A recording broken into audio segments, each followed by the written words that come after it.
বিগত ভিডিওতে ভারসাম্য জাতীয় আয় আলোচনা করবার পর এর পরবর্তী যে ডিসকাশনটায় যাব সেটা ছিল কি যে স্টেটমেন্ট সঞ্চয় বিনিয়োগের সঙ্গে সমান, সঞ্চয় বিনিয়োগের সঙ্গে সমান নয়, এই দুটো আপাত বিরোধী যে স্টেটমেন্ট রয়েছে তার মধ্যে রিকনসাইল করে, মানে তার মধ্যে একটা অ্যাডজাস্টমেন্ট করে। এটা একটা একেবারে থিওরিটিক্যাল ডিসকাশন। ছোটো ছোটো করে টপিকগুলো একটুখানি জেনে নিই। প্রথম জানি প্রকৃত সঞ্চয়, আর জানি প্রকৃত বিনিয়োগ। প্রকৃত সঞ্চয় কাকে বলে?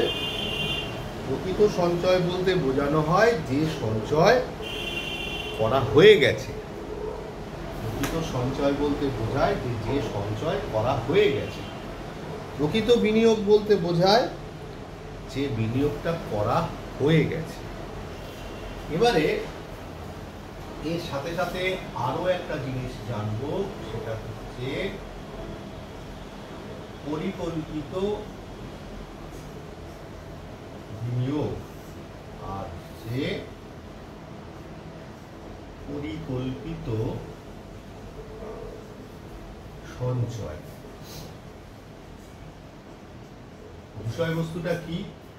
পরিকল্পিত বিনিয়োগ মানে যে বিনিয়োগটা আমি পরিকল্পনা করছি বা আগামী দিনে করব বলে মনে করছি, এখনো করিনি, সেটাকে বলা হয় পরিকল্পিত বিনিয়োগ। সঞ্চয়ের ক্ষেত্রেও তাই। আমি যে রোজগার করি, সেই রোজগার করবার পর, আমার ভোগ্যদ্রব্য ক্রয় করবার পর, আমি যে দ্রব্যটাকে ভোগ করবার পর যা সঞ্চয় করব বলে মনে করছি, সেটাই হচ্ছে পরিকল্পিত সঞ্চয়। তো ব্যাপারটা হচ্ছে কি যে যখন আমরা প্রকৃত সঞ্চয় বার করবার চেষ্টা করি, তখন আমরা কি জানি যে আমরা না জাতীয় আয়কে দুটো দিক দিয়ে ভাবতে পারি। ওই সেই এগ্রিগেট ডিমান্ড এগ্রিগেট সাপ্লাই বুঝিয়েছিলাম, একটা সি প্লাস আই বলতে পারি, আর একটা ওয়াই সমান সমান সি প্লাস এস বলতে পারি। তাহলে ইকুয়েশন নাম্বার 2 থেকে আমরা সঞ্চয় সমান সমান বলতে পারি ওয়াই মাইনাস সি, মানে এটাই হচ্ছে আমার প্রকৃত সঞ্চয়। ঠিক আছে, কি বললাম? এটাই আমার হচ্ছে প্রকৃত সঞ্চয়। তা এই যদি প্রকৃত সঞ্চয় হয়ে থাকে, তাহলে আমরা কি দেখলাম যে এস সমান সমান ওয়াই মাইনাস সি। ঠিক তেমনি ভাবে প্রথম ইকুয়েশন থেকে বিনিয়োগ সমান সমান বলতে পারি যে জাতীয় আয় থেকে কনজাম্পশন মাইনাস করবার পর যেটা পড়ে থাকে সেটা হচ্ছে আয়। তুই লক্ষ্য করে দেখ যে দুটো ইকুয়েশনারি ডান দিকে ওয়াই মাইনাস সি রয়েছে। তাহলে আমরা বলতে পারি কম্বাইনিং 1 and 2 we get, আমরা কি গেট করলাম যে দেখ এটাও ওয়াই মাইনাস সি, এটাও ওয়াই মাইনাস সি, তার মানে সেভিংস ইনভেস্টমেন্টের সঙ্গে সমান, সঞ্চয় বিনিয়োগের সঙ্গে সমান। আরো একটা কথা বলি যে সমাজে দুটো গোষ্ঠী থাকে, একটা হচ্ছে পরিবার মানে ফ্যামিলি, আর একটা থাকে হচ্ছে ফার্ম, তাই না?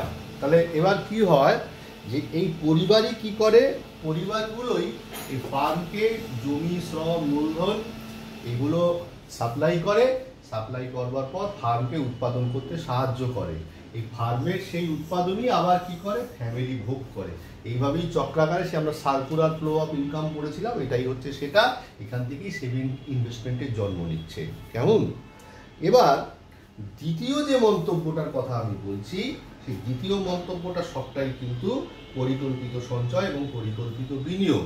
আমি যেটা পরিকল্পনা করছি সেটা বাস্তবে কিন্তু নাও হতে পারে। তার মানে বাস্তবেই একমাত্র সঞ্চয় বিনিয়োগ সমতা আসতে পারে, এবং সেটা ইকুয়েশনের মাধ্যমে করে দেখালাম। এবার একটুখানি বলি যে ব্যাপারটা হচ্ছে যে পরিকল্পিত সঞ্চয় এবং পরিকল্পিত বিনিয়োগ। তাহলে পরিকল্পনা, একজন ব্যক্তি পরিকল্পনা করছে আমি সঞ্চয় করব, তার মানে কি হচ্ছে পরিকল্পিত পরিকল্পিত সঞ্চয় করবে বলে মনে করছে, আর একজন ব্যক্তি পরিকল্পিত বিনিয়োগ করবে বলে মনে করছে। দুজন সম্পূর্ণ পৃথক ব্যক্তি, এবং এখানে কোনো রকম ইকুয়েশন এইভাবে তৈরি করা সম্ভব নয়। তার কারণ কি, এটা তো পরিকল্পনা হচ্ছে, পুরোটাই একটা ভবিষ্যতের একটা আনসার্টেনটির দিকে তাকিয়ে রয়েছে। তার মানে এখানে আইডেন্টিটি আসা সম্ভব নয়, এবং এখানে আমরা সঞ্চয় দুটোকেই মনে করি ইনকামের ওপর ডিপেন্ড করছে, এটাও ইনকামের ওপর ডিপেন্ড করছে। মানে এটা একটা অপেক্ষক দেখালাম, S is equal to S Y, মানে সব সেভিংস ইনকামের ওপর ডিপেন্ড করে, ইনভেস্টমেন্ট সেটাও ইনকামের ওপর ডিপেন্ড করে। তো ব্যাপারটা হচ্ছে যে এরা কোনোদিনই সমান হতে পারবে না। এবার আমরা একটা রেখাচিত্র আঁকতে পারি। কীরকম রেখাচিত্র যখন আঁকবো তখন আমরা কি করব, এক্স অক্ষে জাতীয় আয় নির্ধারণ করেছি, আর ওয়াই অক্ষে সেভিংস আর ইনভেস্টমেন্ট মেজার করেছি। এটা করতে গিয়ে কি হচ্ছে, এটা আমরা ইনভেস্টমেন্ট টার্ম আঁকলাম, সেটা আবার কি বর্ধিত কেন, ওপর দিকে ইনভেস্টমেন্ট বাড়ছে। আর সঞ্চয় রেখা কি হয়, সঞ্চয় রেখার নিচে থেকে তৈরি হয়, এই হচ্ছে সঞ্চয় রেখা। তাহলে এই জায়গাটা তাহলে কি হয়েছে, ই পয়েন্টে ভারসাম্য হয়েছে। বাকি জায়গায় কি হয়েছে, এই যে জায়গাটা ধর মনে করলাম এটা ও ওয়াই ই, ধর এটা ও ই, আর ধর এখানে মনে করলাম এটা এফ পয়েন্ট। তাহলে এফ পয়েন্টে কি হয়েছে, এফ পয়েন্টে I dash is greater than হচ্ছে গিয়ে এটা হচ্ছে সঞ্চয় রেখা, greater than S S dash, তার মানে বিনিয়োগ সঞ্চয়ের চাইতে বেশি। তার মানে বিনিয়োগ যদি সঞ্চয়ের চাইতে বেশি হয়, তার মানে বাজারে কি হচ্ছে, বাজারে ডিমান্ড তৈরি হচ্ছে। মানে বিনিয়োগ হচ্ছে মানে উৎপাদন হচ্ছে, উৎপাদন হচ্ছে মানেই কি হচ্ছে, আমার সেখানে ডিমান্ড তৈরি হচ্ছে। সেই ডিমান্ড হওয়ার ফলে মানুষের রোজগার বাড়ছে, রোজগার বাড়বার ফলে সঞ্চয় বাড়ছে, কতক্ষণ পর্যন্ত, যতক্ষণ না পর্যন্ত ই পয়েন্টে না পৌঁছচ্ছে। ভাইস ভার্সা উল্টো দিক দিয়ে কি হচ্ছে, এখানে সঞ্চয় বেশি বিনিয়োগ কম, রোজগার কমে যাচ্ছে, তখন তাহলে সঞ্চয় কমে যাচ্ছে, ই পয়েন্টে এসে ভারসাম্য আসছে। এইরকম ভাবে বারংবার কি হচ্ছে, সঞ্চয় বিনিয়োগের সমতা তৈরি হচ্ছে। এবার এই বিষয়টাকে আরেকটা একটু টেবিলের মাধ্যমে দেখাবার চেষ্টা করি, তাহলে ব্যাপারটা আরো ইজি হয়ে যাওয়ার সম্ভাবনা থাকবে। আমরা মনে করছি কি যে আমরা এখানে ডিসপোজেবল ইনকাম লিখলাম। ডিসপোজেবল ইনকাম মানে কি, ডিসপোজেবল ইনকাম মানে ব্যয়যোগ্য আয়, অর্থাৎ যে আয়টা থেকে আমরা ব্যয় করি। তো জাস্ট আমরা একটুখানি ধরে নিই, আয়টা এরকম ভাবে হচ্ছে 100, 200, 100 করে বাড়াচ্ছি, 300, 400, 500, 600, 700 আর হচ্ছে 800। এটা হচ্ছে আমার ডিসপোজেবল ইনকাম। এবার আমি কি করছি, আমি করছি সেভিংস কাপটা নিচে থেকে শুরু হয়েছিল, ওই জন্যে আমরা মাইনাস দিয়ে শুরু করব, -20, 20 করে বাড়াবো, 0, 20, 40, 60, 80, 100, 120, কেমন এইভাবে আমরা বাড়ালাম। এবারে আমরা কি যাব, এবারে যাচ্ছি হচ্ছে ইনভেস্টমেন্ট মানে হচ্ছে আয়। ঠিক আছে, তাহলে আমরা ইনভেস্টমেন্ট কি করে পেয়েছিলাম, আমরা ওয়াই থেকে সেভিংস বাদ দিয়ে যেটুকু পড়ে থাকে সেটাই তো আমরা ইনভেস্টমেন্ট করছি। তাহলে 100 থেকে 20 বাদ দিলে কত হয়, 80, 200 থেকে 0 বাদ দিলে কত হয় হচ্ছে গিয়ে 200।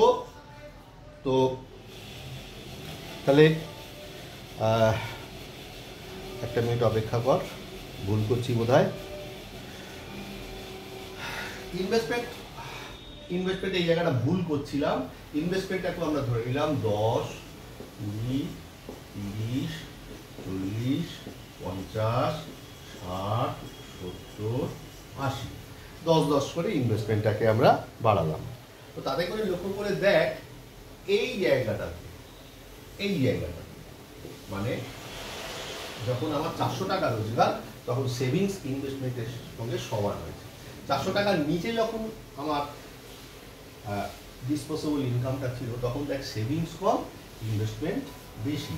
তার মানে এই জায়গাটাতে হচ্ছে সেভিংস লেস দেন ইনভেস্টমেন্ট, আর এই জায়গাটা দেখ savings is greater then investment. তাহলে এই জায়গাটা হচ্ছে ইকুইলিব্রিয়াম ইনকাম, যেখানে সেভিং ইনভেস্টমেন্ট সমান হয়েছে। তাহলে এইভাবেই আমরা বারবার কি করতে পারি, যে সেভিং ইনভেস্টমেন্ট ইকুয়ালিটি এই জায়গাটাকে দেখাতে পারি। তাহলে এটাকে ভালো করে শুনিস, তারপরে নোটটা পড়িস।